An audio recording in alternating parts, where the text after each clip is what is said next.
गणेशाय नमः। ॐ गणेशाय नमः। अजं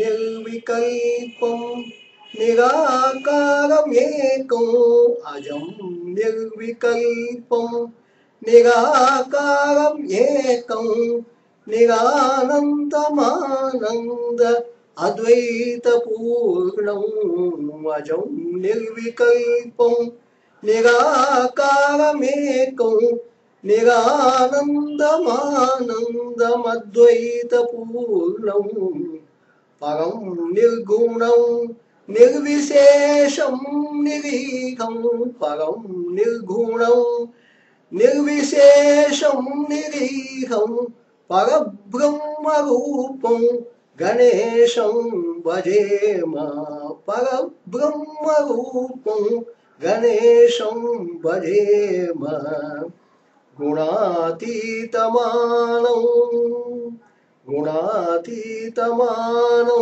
चिदानन्दरूपं गुणातीतमानं चिदानन्दरूपं चिदाभासकं सद्वर्गं ज्ञानगम्यं गुणातीतमानं चिदानन्दरूपं चिदाभासकं सर्वगं ज्ञानगम्यं मुनिध्येयमाकाश रूपं परेशं मुनिध्येयमाकाश रूपं परेशं परब्रह्मरूपं गणेशं भजेम परब्रह्मरूपं गणेशं भजेम जगत्कारणं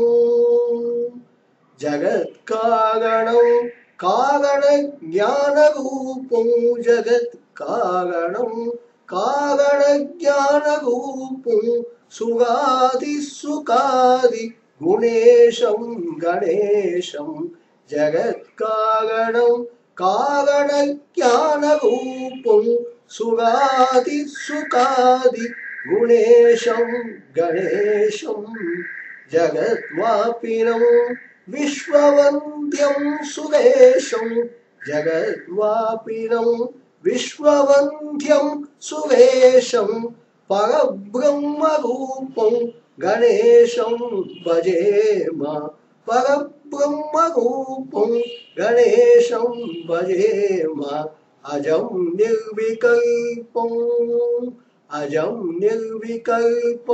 निराकारमेकं निरानन्दमानन्द अद्वैतपूर्णम् अजं निर्विकल्पम्।